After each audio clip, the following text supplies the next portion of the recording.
Okay, we're going to burn a second nitrate burn from the one we did before. This is a little older nitrate film from the movie Corpse in the Morgue, a mid-30s film. We're going to first set off a little piece of it that we've torn off here up front to show how fast it burns.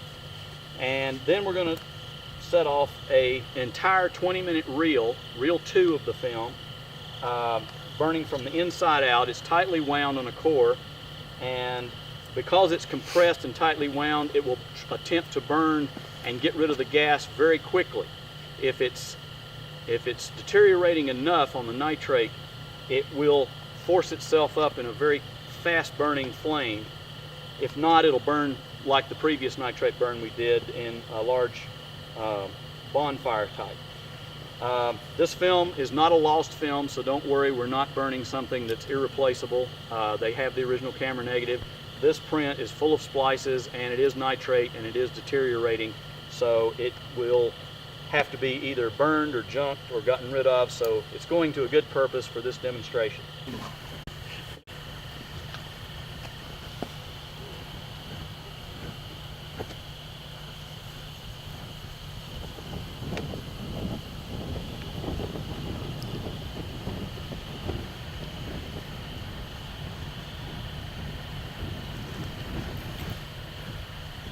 Watch the direction of the smoke so it doesn't get near you, because you don't want it to inhale it.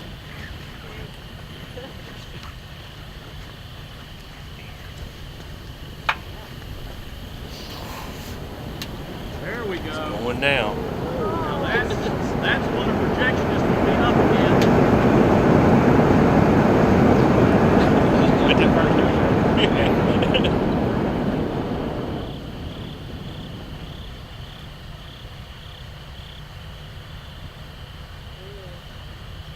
Why they give us having pay.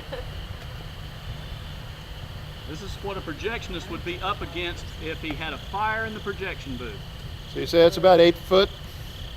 I'd say 8 or 10. It got up at least 10 foot there.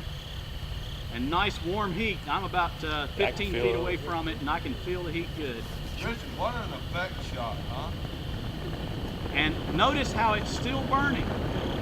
This thing contains a lot of oxygen, a lot of fuel, a 20-minute reel.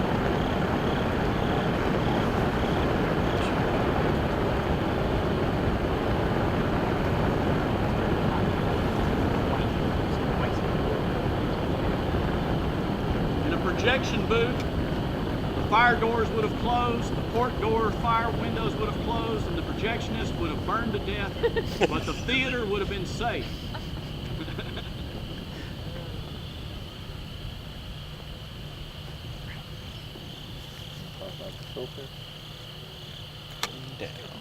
All right.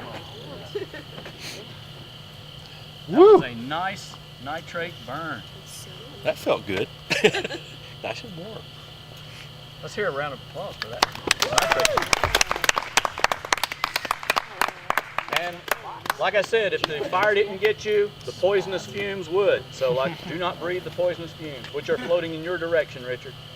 Hold your breath. And if you notice, as you leave tonight, you can walk by the ashes. They still are in the form of film. If you push the ashes apart, they still have sprocket holes in the form of film. It didn't destroy the form of the film. It just burned up the essence of it.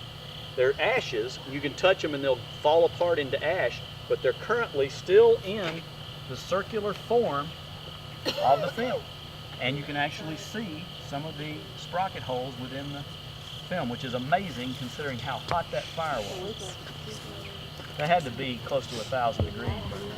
Yeah. White and blue is very hot color.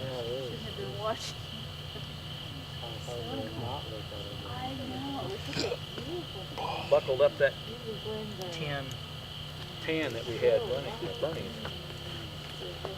That's going to have to set overnight before I touch it. It's going to be very hot. Oh, excuse me.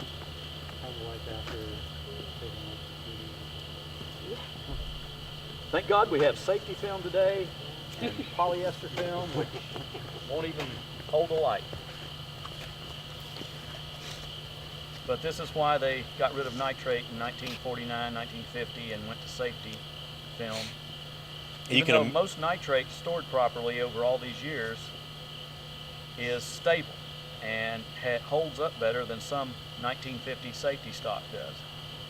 If nitrate was stored improperly in high humidity and high temperature, it deteriorates, starts secreting the oil, starts turning to mush, and then it becomes dangerous and flammable.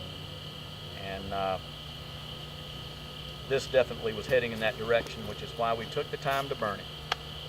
So this was Tarantino's inspiration, right? Right. This is an example of like the scene in Inglourious Bastards where he talks about the nitrate film and where they pile piles of it behind the screen to set the theater on fire, which, as you can see, one real 10-foot high flame that burned for how long? Did anybody check it? Several minutes. Hot minute. You have a pile of film like they had in the movie burning, it would have definitely burnt that theater down as quickly as it did. So that was quite realistic in Tarantino's film.